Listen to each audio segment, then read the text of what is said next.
Hello साथियों, वंदे मातरम। तो आज हम बात करने वाले हैं कारगिल विजय दिवस। दोस्तों, क्यों मनाया जाता है ये कारगिल विजय दिवस?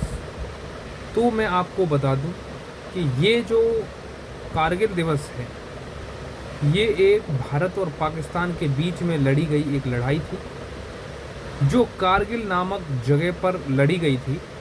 वैसे तो इसके और भी दो तीन इलाके हैं। वो कौन कौन से हैं?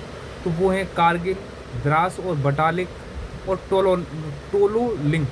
ये ऐसे क्षेत्र हैं जहाँ पर ये लड़ाई लड़ी गई थी। इसमें भारत को बहुत बड़े लेवल पर जो है हानि जो है उठानी पड़ी। इसमें लगभग भारत का आर्थिक स्थिति से देखें तो लगभग 1500 करोड़ रुपए खर्च हुआ था 1999 में।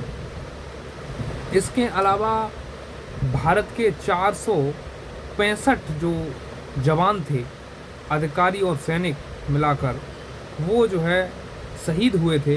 और उससे ज़्यादा यानी 465 से भी ज़्यादा यानी लगभग 2000 के समथिंग जवान इसमें घायल हुए थे इस लड़ाई में।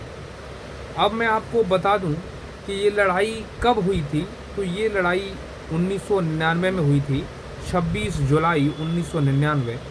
तभी आज जो है कारगिल दिवस के रूप में जो है मनाया जा रहा है कारगिल विजय दिवस। भारत और पाकिस्तान के बीच में और भी आपको पिछले दिनों में लड़ाई देखने को मिली है, क्योंकि पाकिस्तान जो है ये एक आतंकवादी देश है, जो आतंकवादियों को पनाह देता है। वहाँ पर उनके जो है उनको संरक्षण देता है और उनके जो गोला बारूद, जो भी उनका जो आर्टिलरी होती है, उनको तैयार करवाने का काम करता है। ठीक वैसे ही दोस्तों, इसको पाकिस्तान को अमेरिका जो है सपोर्ट करता है। अमेरिका ऐसा देश है जो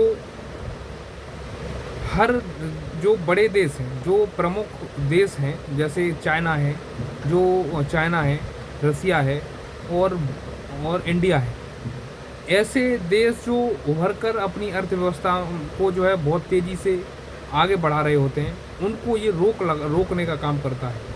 तो यही है इसका जो है सबसे बड़ा कारण था। और युद्ध होने का जो कारण ये भी था कि जो पाकिस्तान के जो घुसपैठिए थे और आतंकवादी थे, वो जो है भारत के कुछ रीजन में, जैसे मैंने आपको बताया कारगिल और द्रास और एक जो बटालिक, ऐसे क्षेत्रों में जो ऊंची पहाड़ियाँ थी, वहाँ पर आकर ये लोग जो है बैठ गए थे। और वहाँ से जो है ऊंची चढ़ाइयों पर जब आदमी होता है, दुश्मन ऊंची चढ़ाइयों पर होता है और नीचे चढ़ाइयों पर जो है सेना होती है, तो उनको थोड़ा सा क्रैश करने में, दुश्मनों को क्रैश करने में या लड़ाई लड़ने में दुश्मनों से थोड़ी सेना को बड़ी दिक्कत झेलनी पड़ती है। तो आपने देखा होगा एक अभी मूवी आई थी शेरशाह मूवी, जिसमें आपने देखा होगा विक्रम बत्रा का जो है वो पूरा रोल दिखाया गया है। तो वो विक्रम बत्रा इसी कारगिल युद्ध में शहीद हुए थे, जिनका नाम था विक्रम बत्रा। और इसमें एक आपने देखा होगा एक जो डायलॉग भी आता है, दिल मांगे मोर, तो वो इसका कोड वर्ड था। ठीक है, वो इसका कोड वर्ड था। ये एक अभियान था कारगिल विजय के नाम से। विजय जो था, ऑपरेशन विजय, ये एक जो है क्या था, ये एक अभियान था। ये एक तरीके का जो है भारत का ये अभियान चलाया गया था। जैसे अभी आपने देखा होगा ऑपरेशन सिंदूर, तो इसी तरीके से ये स्थल सेना का एक अभियान था जिसका नाम था ऑपरेशन विजय। इसके अलावा जो हमारी एयरफोर्स है, जो वायुसेना है, उसका अभियान था ऑपरेशन सफ़ेद सागर, वाइट जो है सफ़ेद सागर यानी सफ़ेद सागर, ऐसे नाम था उसका, ऑपरेशन सफ़ेद सागर। इसके अलावा अब हम बात करते हैं नौसेना का जो क्या था। तो नौसेना का था ऑपरेशन तलवार।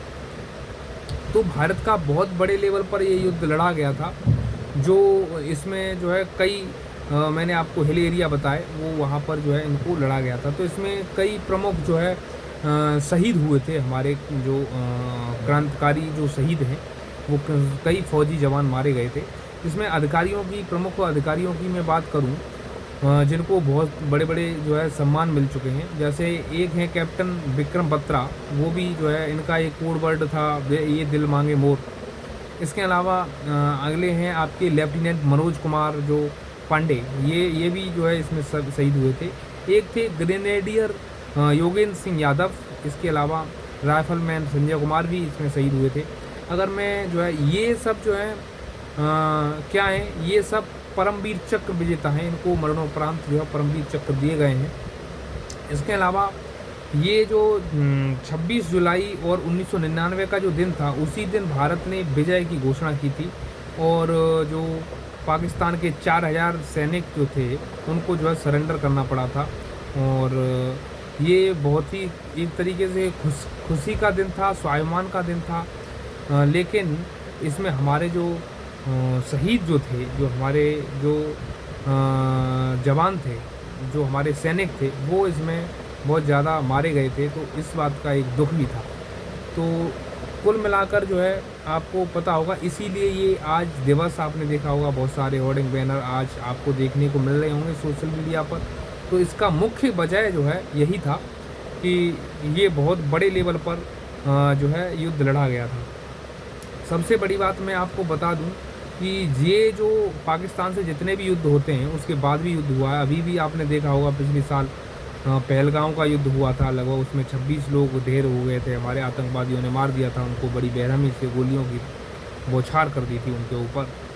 तो ऐसे फिर उसके बाद में हमारी भारत सरकार ने ऑपरेशन सिंदूर चलाया, आपने देखा होगा, जिसमें हमने S-400 जो है खूब जो है उसके गोले फोड़े थे पाकिस्तान के ऊपर। इसके अलावा हमने उन पर मिसाइलें भी दागी थी, आपको पता होगा।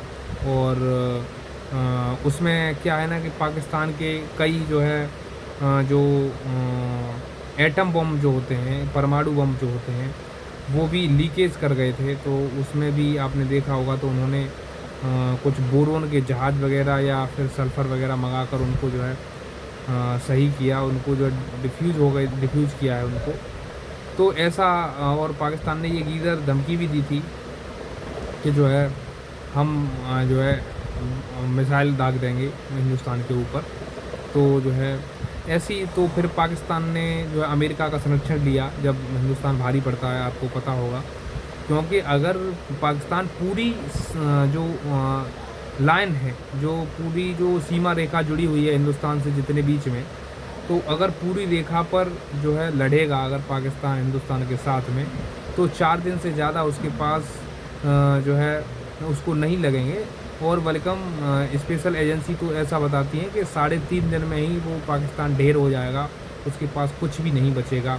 अगर पूरी सेना पर पूरी लाइन पर वो युद्ध लड़ता है, पूरी सीमा रेखा पर अगर वो युद्ध लड़ता है। लेकिन पाकिस्तान बहुत चालू देश है, वो सिर्फ खाली कहाँ पर युद्ध लड़ता है, वो युद्ध लड़ता है ओनली सिर्फ 1-2 जगहों पर अटैक करता है।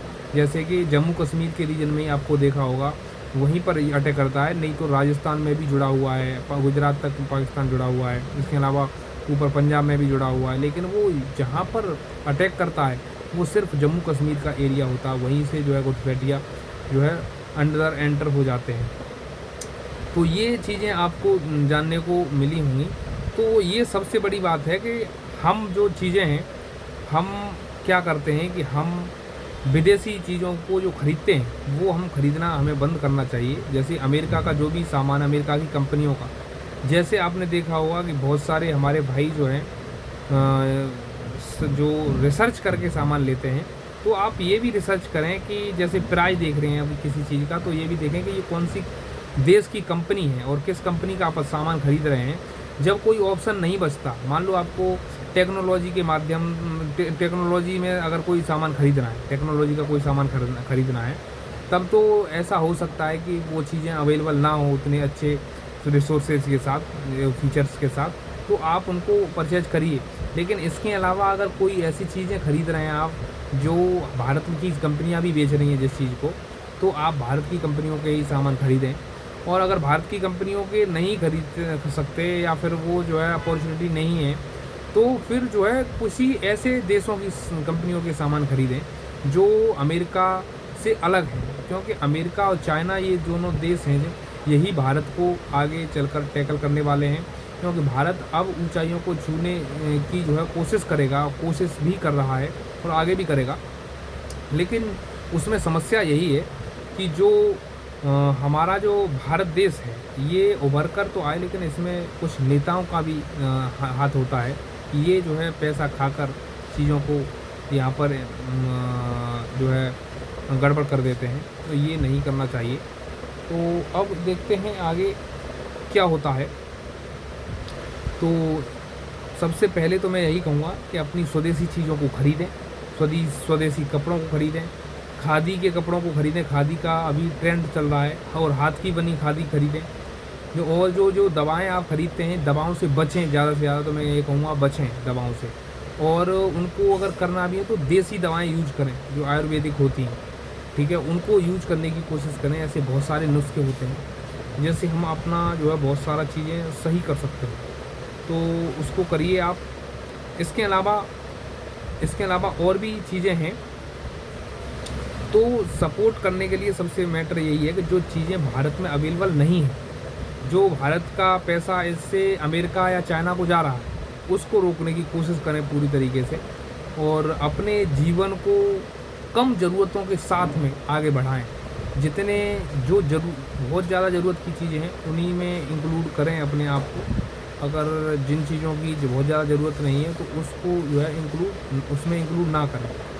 तो ये सबसे बड़ा कदम रहेगा। और यही भारत की जो राष्ट्रभक्ति जो आप दिखाते हैं सोशल मीडिया पर, तो ये सबसे बड़ी राष्ट्रभक्ति है कि यदि आप स्वदेशी चीज़ों का इस्तेमाल करें तो सबसे बड़ी देशभक्ति यही होगी। इसके अलावा और भी मैं कुछ बातें साझा करना चाहता हूँ आपके साथ में। तो वो क्या बातें होंगी? वो ऐसी बातें हैं कि अपना जो आप वोटिंग करते हैं तो उसको भी इस हिसाब से ही करें कि कभी भी किसी पार्टी को वोट ना करें, कैंडिडेट को ही वोट करें हमेशा। तो मुझे लगता है कि आप जो है कुछ बेहतर राहत पा सकेंगे अपने क्षेत्र में, अपने क्षेत्र के लेवल पर। लेकिन जब भी आपको पता होगा कि जब नेशनल लेवल पर या फिर इंटरनेशनल लेवल पर जब कोई देश का प्रतिनिधित्व करता है तो फिर वो पार्टी का जो है बहुत ज़रूरत बन जाती है उसको, क्योंकि संगठन में ही शक्ति होती है। तो संगठन के अंडर में पार्टी का मतलब ये होता है कि सभी जो है संगठित रहें, पार्टी का थोड़ा दबाव रहे, तो ऐसा कुछ होता है। इस वजह से लोग पार्टी की तरफ भागते हैं कि पार्टी से टिकट मिल जाए। नहीं तो अगर विकास ही करना है, अगर कोई ईमानदार आदमी है तो वो निष्पक्ष विकास भी कर सकता है, निर्दलीय खड़े होकर भी विधायक, सांसद, एमएलए, एमपी बन सकता है। तो ऐसे बहुत सारी चीज़ें हैं जो आप जो है सपोर्ट कर सकते हैं देश का। तो ये आपको पता ही होगा, जिसमें हमारे आज इसलिए ये वीडियो बनाया गया है। वीडियो का मेन पर्पज़ यही था कि हमारे कारगिल में जो शहीद हुए थे उनको श्रद्धांजलि देने के लिए ये दिवस मनाया जाता है, कारगिल विजय दिवस। और ये अपने आप में बहुत ही महत्वपूर्ण दिवस है। फिर मिलेंगे किसी ऐसी वीडियो के साथ में। तो आप सबसे ज़्यादा यही है, सपोर्ट करें देश का, आगे बढ़ाएं देश को। और जब आप देश को आगे बढ़ाएंगे तभी देश आगे बढ़ेगा। भारत का प्रत्येक नागरिक इस देश को आगे बढ़ाएगा तभी देश आगे बढ़ेगा। अगर सब एक अकेला जो है स्वार्थी बन जाएंगे और अपने अपने बारे में सोचेंगे तो फिर कुछ नहीं हो पाएगा। फिर तो सब अपने अपने बारे में ही सोचेंगे। तो ये एक बहुत ज़्यादा स्वार्थी इंसान ही सबसे कमज़ोर मैं मानता हूँ उसको, क्योंकि वो मानसिक रूप से कमज़ोर और करप्ट हो चुका होता है। ये भी अपने आप में अपने इंसानियत के साथ, देश की लोगों के साथ एक तरीके से बेईमानी है। तो इस वीडियो को यहीं तक रखते हैं, फिर मिलते हैं नेक्स्ट वीडियो में। सभी को जय हिंद, जय भारत।